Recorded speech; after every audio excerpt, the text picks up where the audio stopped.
The child's wail cut through the market chatter like a siren. Kessa pushed through the crowd, her boots clicking on Freyhall's stone plaza.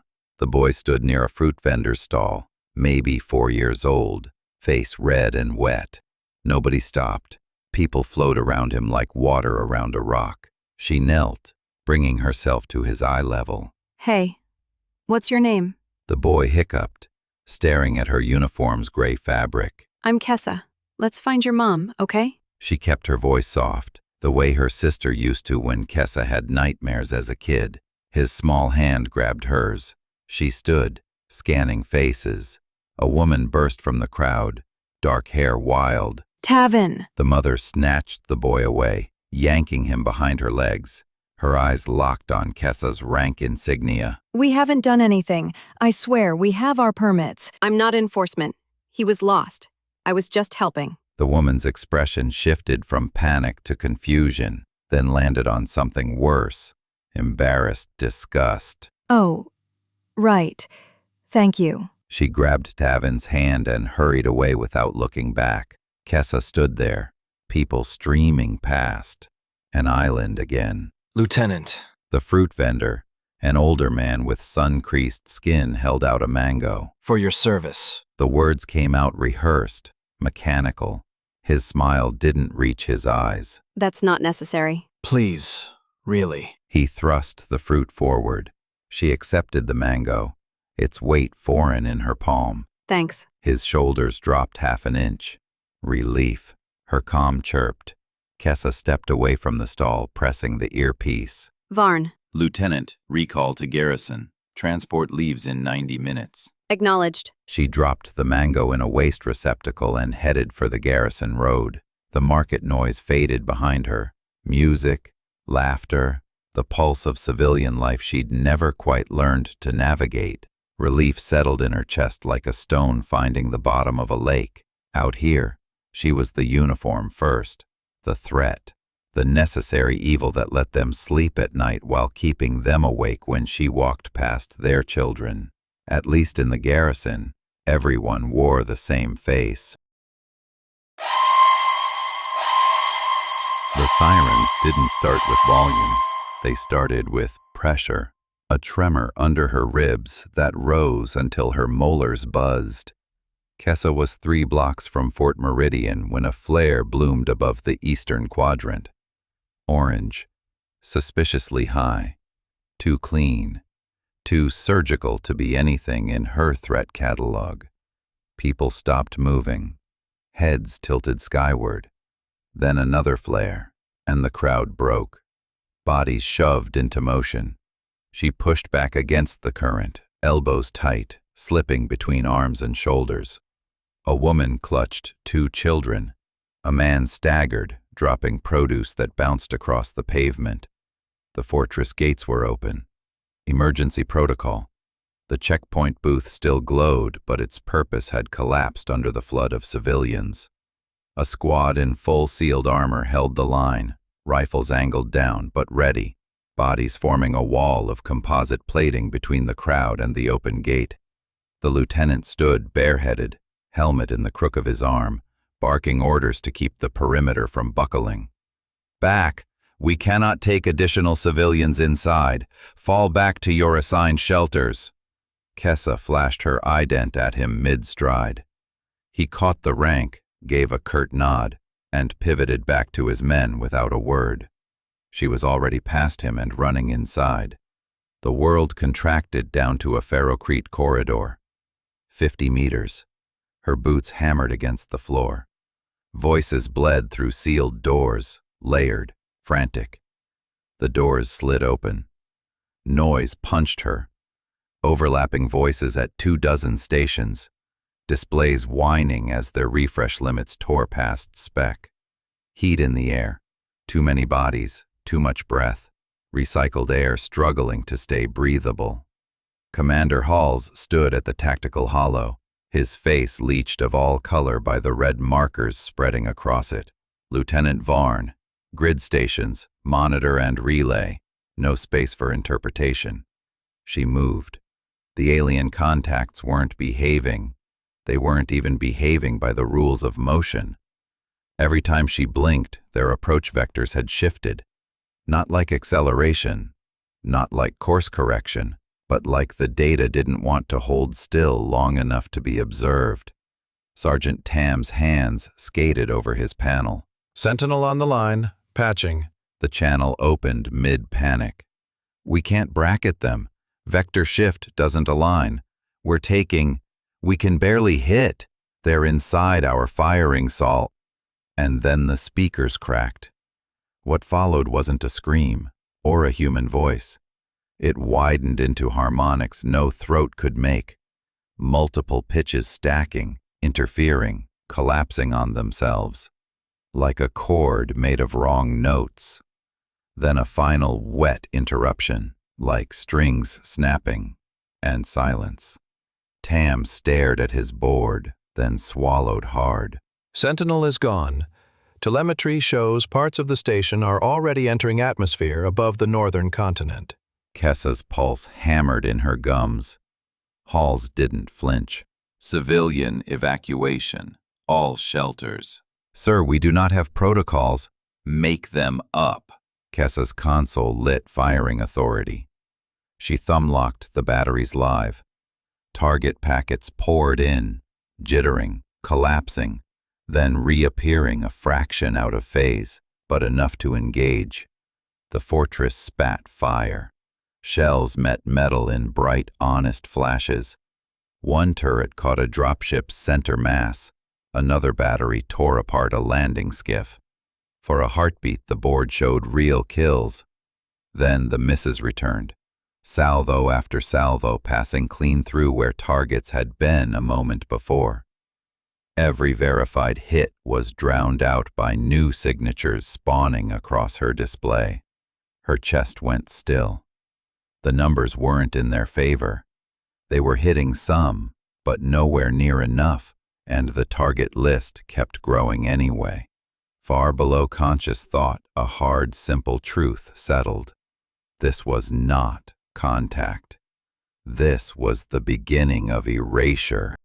The air in the command center tasted like copper and burnt circuitry. Kessa stood at her console, watching the tactical display update in real time. 43 minutes since the first impact. 37 dropships had entered atmosphere 26 minutes ago. Now they were 18 minutes from touchdown at Ashfall Plains. She'd counted them 17 times. Evac transports from Sectors 4 and 7 are wheels up. Estimate 4,000 civilians en route to the coastal settlements. 4,000. New Providence had held 230,000. Kessa pulled up the southeastern sensor grid. The network showed gaps, 3 relay stations dark after the bombardment. She routed sensor data through the remaining towers, compensating for the blind spots. The dropships maintained formation, descending in a pattern too precise for a standard assault. Commander Hals, sir. Inbound forces are maintaining tight formation. This isn't a dispersed landing. They're concentrating at a single LZ. Hal stood at the central platform, studying the holographic display. His uniform was crisp, every button fastened despite the last hour of chaos. He'd straightened it twice since the bombardment ended. His hand kept moving to his collar, adjusting it again. Concentrated landing.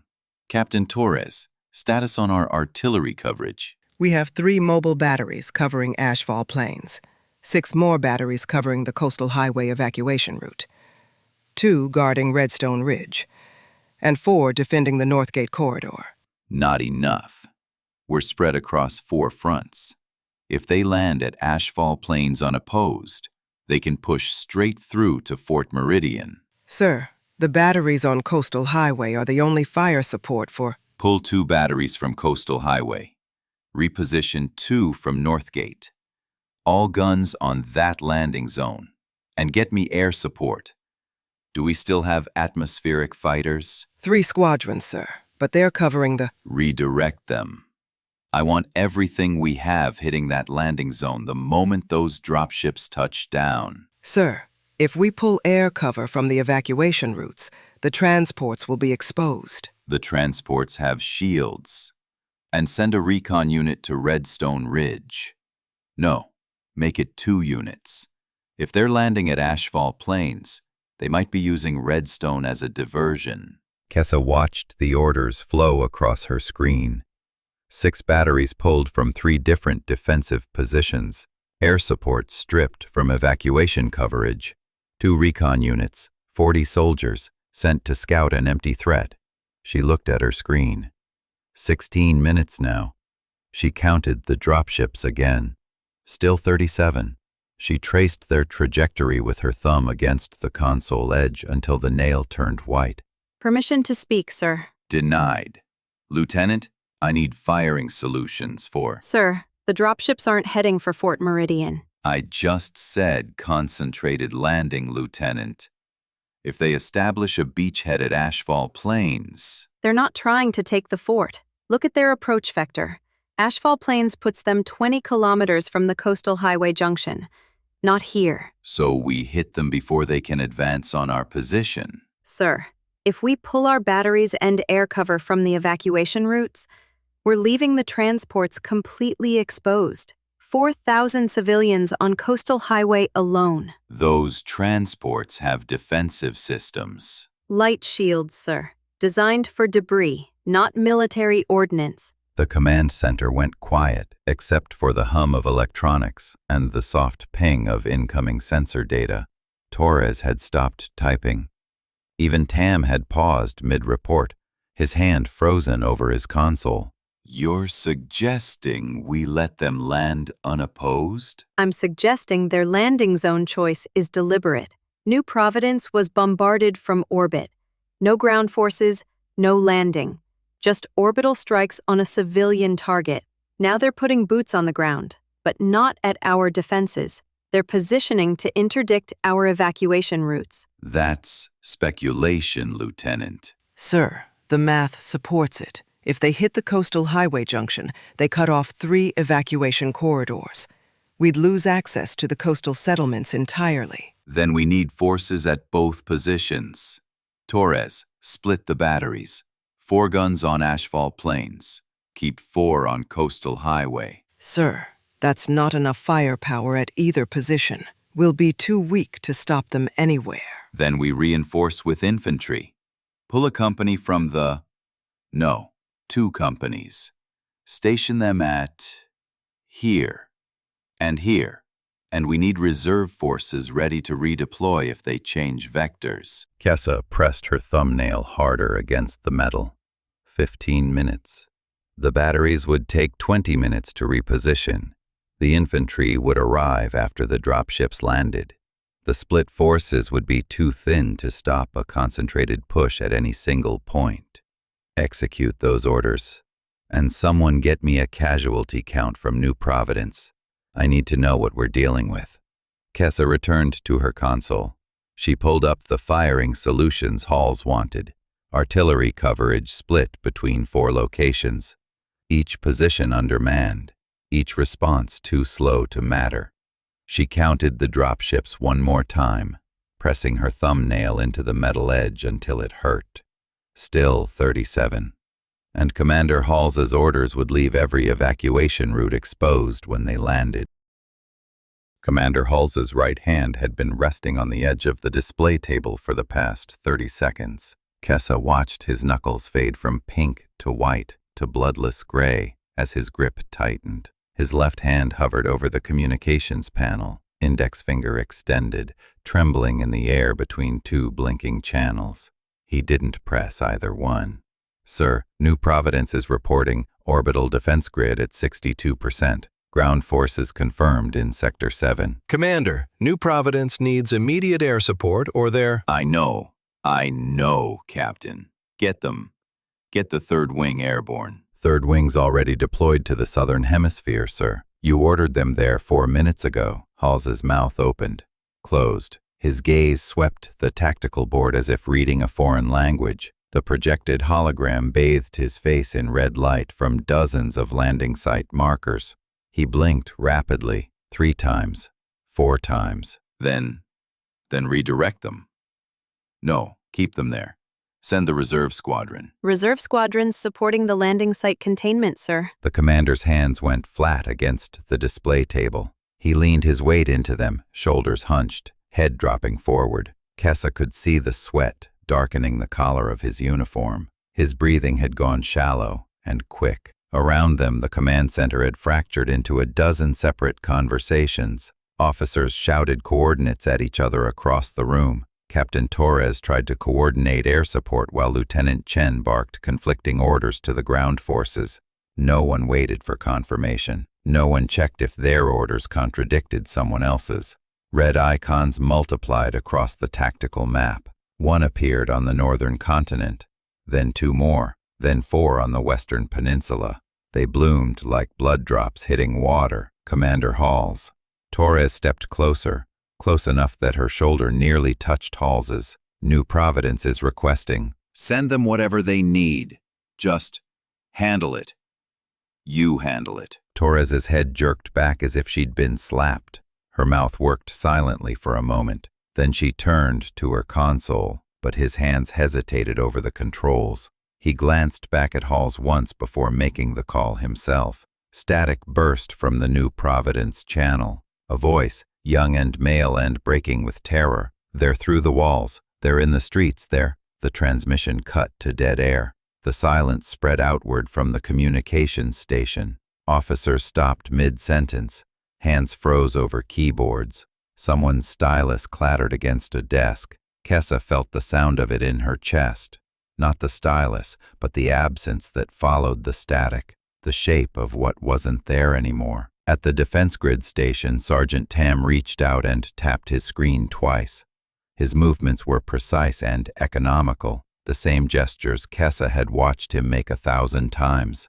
He updated the casualty projections with the same care he'd used to log equipment transfers. New Providence is gone. Recommend updating casualty projections to include full civilian population, 230,000 souls. Kessa's fingers found the edge of a console. The metal was cool and smooth. She wrapped her hand around it, feeling the sharp corner bite into her palm. The small pain anchored her. Officers turned toward Commander Halls. Waited. The holographic display continued its automated cycle, updating threat assessments, calculating force projections, highlighting critical sectors. The technology functioned perfectly. The building's environmental systems hummed. The lights stayed steady. Sir, what are your orders? Halls stood motionless. His hands remained flat against the display table. His eyes were open, fixed on the space where New Providence's green icon had been before it winked out. Kessa could see his chest moving with each breath.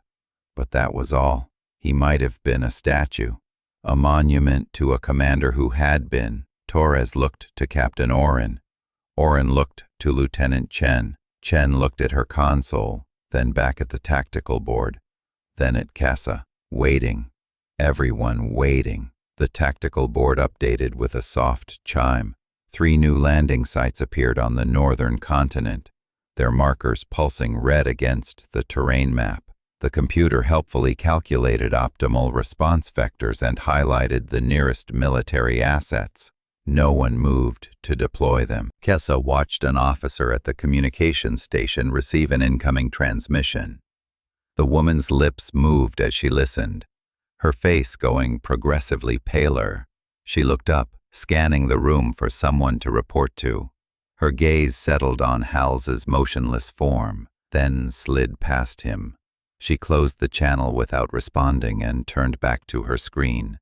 Around the command center, officers began making their own decisions. Small ones at first, Torres coordinating air cover for a single sector, Chen redirecting a ground unit, Tam rerouting power to reinforce a shield generator. Each of them glancing at Hals between actions, hoping he would start commanding again. Each of them moving forward when he didn't. Kessa's hand ached where it gripped the console edge. She forced herself to release it, flexing her fingers. The impression of the metal remained in her skin, a white line across her palm. No one was commanding anything. The realization settled into her bones with the weight of physical truth. They were watching their world die in real time, each officer making isolated decisions in the dark, and the man responsible for coordinating it all stood frozen at his post, staring at empty air.